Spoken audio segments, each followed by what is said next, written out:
Morning का chapter science का twelfth start करते हैं।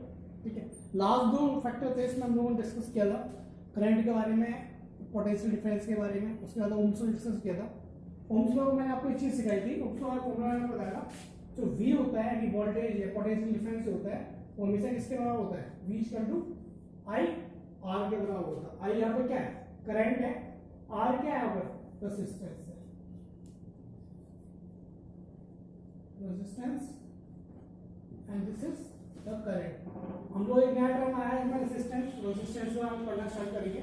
ठीक है, रेजिस्टेंस का बेसिक डेफिनेशन देखिए है, तो resistance is the ability to resist the flow of current. अगर आप कोई वायर लो, उस वायर के अंदर में आप करंट को फ्लो करो, सपोज करो ये वायर है, ठीक है, और इसके अंदर आप करंट को फ्लो करते हो, ठीक है, तो करंट किस फॉर्म में होता है, इलेक्ट्रॉन की फॉर्म में होता है।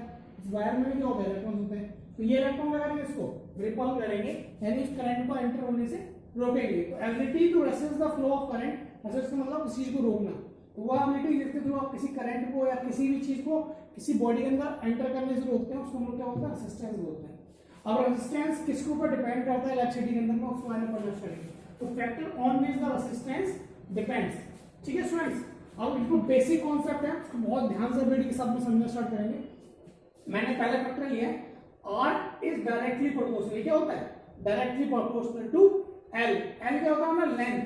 अभी आपका सपोज करो वायर है, तो इसकी कुछ ना कुछ लंबाई होगी, ठीक है, तो यहां से यहां तक जो इसकी लंबाई है उसको हम लोग L मानते हैं। क्या बोलते हैं, L। इसको स्मॉल ले लो, जैसे मैंने इसमें नोट कर रखा है, स्मॉल लेंथ। अभी किसमें होगी, मीटर के अंदर में होगी, तो ये लेंथ होगी, तो डिपेंड करेगा किसके ऊपर, मैं लेंथ के ऊपर, यानी कि रेजिस्टेंस कितना बड़ा होगा, यानी कि रेजिस्टेंस जितना ज्यादा होगा, जितनी उसकी ज्यादा होगी लेंथ होगी, जितना लंबा वायर लोगे उसके अंदर रेजिस्टेंस भी क्या होगा, उतना ही ज्यादा होगा। ठीक है, तो दूसरी मैंने इसमें इक्वेशन लिखी है, R रेजिस्टेंस इज इनवर्सली क्यों है, क्योंकि ये 1/a है, ये क्या है, डायरेक्टली है, ये क्या है, इनवर्सली प्रोपोर्शनल टू 1/, एरिया। और इसमें एरिया की बात करते हैं, देखो इसमें जो एरिया है वो कैसा है, वायर। वायर कैसे होती है, इस फॉर्म में होती है, सिलिंड्रिकल फॉर्म के अंदर में। अगर मैं इसको बीच से कट करूं और सामने देखूं तो क्या फेस दिखाई देगा, ये दिखाई देगा, तो इसका एरिया क्या होता है, सर्कुलर होता है। तो इसके एरिया की आप कंफ्यूजन में देंगे, इसका एरिया बराबर क्या होगा, पाई आर स्क्वायर, क्योंकि इसका एरिया क्या होगा, यहाँ पे इसको वायर को मैं कट कर दूं तो सामने फेस क्या आएगा, सर्कल का फेस आएगा, और सर्कल का एरिया क्या होता है, पाई आर स्क्वायर। तो जितनी भी आपकी वायर्स होती हैं वो सारी क्या होती हैं, सिलिंड्रिकल होती है। और सिलिंड्रिकल का अगर मैं क्रॉस सेक्शन एरिया, क्योंकि हम लोग यहाँ जो एरिया बात करें वो हम बात करें cross section area. Cross section area वो एरिया होता है जिसमें हम लोग क्या करते हैं, सेक्शन काटते हैं। सपोज ये अगर एक तरह की वायर है, इसको हम एक बीच पोर्शन से काटते हैं और ऊपर से देखते हैं, तो जो शेप का एरिया है वो हमारा क्या होता है, क्रॉस सेक्शन एरिया। इस वायर के पूरे एरिया से हमें कोई लेना देना नहीं है, हमें जो लेना देना है वो क्या है, इसका क्रॉस सेक्शन एरिया, कि इसमें क्रॉस सेक्शन एरिया क्या है। तो मैंने यहाँ पे लिखा कि R is inversely proportional to 1/a। अगर दोनों इक्वेशन को मैं जोड़ दूं तो क्या हो जाएगा, यहाँ पर ये आपका बन जाएगा, ये इक्वेशन बन जाएगी, R inversely proportional to L/b। अब इसको हटाने के लिए हम लोग क्या करते हैं, रो का इस्तेमाल, यानी कांस्टेंट का इस्तेमाल करते हैं। ठीक है, तो उस कांस्टेंट को क्या बोलते हैं, रो। ये जो कांस्टेंट है इसको बोलते हैं RHO, रो। ठीक है, ये क्या होता है, एक मेटेरियल कांस्टेंट होता है। मेटेरियल का मतलब जो आपकी वायर बनी हुई है, तो कॉपर से बनी होगी, एल्यूमिनियम से बनी होगी, या डिफरेंट अदर किसी मेटल से बनी होगी, तो जो मेटल की वो प्रॉपर्टी है वो किससे डिपेंड करती है, रो के ऊपर में। तो आपके तीन फैक्टर्स हो गए, एक लेंथ हो गया, एरिया हो गया, और एक मटेरियल होगा, जो मटेरियल आप इस्तेमाल करते हो इसके ऊपर डिपेंड करेगा कि रेजिस्टेंस ज्यादा होगा, कम होगा, क्या चीज होगी। अगर आप जितनी लेंथ बढ़ाओगे वैसे वैसे क्या होगा, आपका जो रेजिस्टेंस है बढ़ता चला जाएगा। लेकिन अगर आप एरिया बढ़ा दोगे तो रेजिस्टेंस क्या हो जाएगा, कम हो जाएगा। ये बहुत इंपॉर्टेंट चीज है कि लेंथ बढ़ाओगे तो रेजिस्टेंस बढ़ेगा, और अगर आप एरिया को देखिए, ये 1/a फॉर्मूला देखिए एक बार में, ए की वैल्यू जितनी ज्यादा होगी उतना ही क्या होगा, रेजिस्टेंस कम होगा, क्योंकि क्या है, डिवाइडिंग फैक्टर है। लेकिन लेंथ जितनी ज्यादा होगी उतना रेजिस्टेंस क्या होगा, ज्यादा होगा। तो ये आपको याद रखना है फॉर्मूला, रेजिस्टेंस रो L/a। दो फॉर्मूले हो गए, एक V इक्वल टू IR और दूसरा फॉर्मूला हो गया रो इक्वल टू LA। तो ठीक है, हम लोग इन दोनों पे एक बार न्यूमेरिकल प्रैक्टिस करते हैं, उसके बाद में हम लोग फिर आगे बढ़ेंगे further.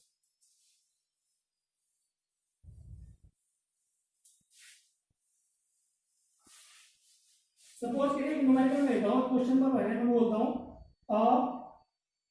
Electric press electric phase बोल दिया, फ्लो करंट ऑफ 1 एम्पियर, ठीक है, एंड वोल्टेज ऑफ 10 वोल्ट भी, या कोई काम करिए आप 15 एम्पियर का करंट ले लो और 220 का वोल्टेज ले लो, 220 वोल्टेज ले लो। अब हम लोग इसमें रेसिस्टेंस को फाइंड करना है, find the resistance, find the resistance.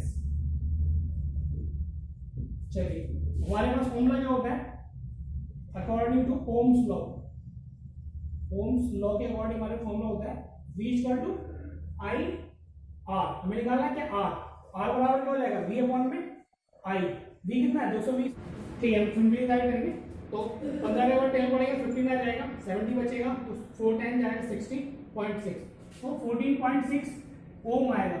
ओम को हम कैसे जान सकते हैं, यानी वोल्टेज पर एम्पियर, हमारा जो ओम है उसका यूनिट क्या आ गया, उसकी यूनिट क्या है वोल्टेज, उसकी यूनिट क्या है करंट है, तो वोल्टेज पर ampere is the known as ohm. हमारे पास की रेजिस्टेंस की जो SI होती है वो क्या होती है ओम, ठीक है स्टूडेंट्स। ओम को हम लोग कैसे लिख सकते हैं, वोल्टेज पर ampere. Okay thank you. B equal to IR के रिलेटेड, ठीक है। दूसरा मैं जब R की वैल्यू थी लेंथ और जो आपका जब लेंथ होगा एरिया होगा उसको डिफाइन करने के लिए, इन दोनों मैथड में प्रैक्टिस करने के बाद फिर आप कर दो। देखिए इस चैप्टर में सबसे इंपॉर्टेंट चीज क्या है कि आपको कॉन्सेप्चुअल क्लैरिटी बहुत अच्छे से होनी चाहिए, कि आपको अच्छे से पता होना चाहिए करंट क्या होता है, ठीक है, आपको अच्छे पता होना चाहिए वोल्टेज क्या होता है और रेसिस्टेंस किसके ऊपर डिपेंड करता है या रेसिस्टेंस का मीनिंग क्या होता है। उसके बाद क्या अगर ये तीनों चीजें आपको क्लियर है तो पूरा चैप्टर क्या होगा कॉन्साइज हो जाएगा, कंसिस्टेंट हो जाएगा। तो आप सबसे पहले इन तीनों की प्रैक्टिस करेंगे, उसके न्यूमेरिकल्स होते हैं, उसके हम लोग क्या करेंगे अलग टॉपिक स्टार्ट करेंगे कि हम रेसिस्टेंस को कैसे हम लोग स्टडी कर सकते हैं, जो घर की वायरिंग होती है आपकी वो हम लोग किस फॉर्म में करते हैं, किस तरह से करते हैं। Okay thank you.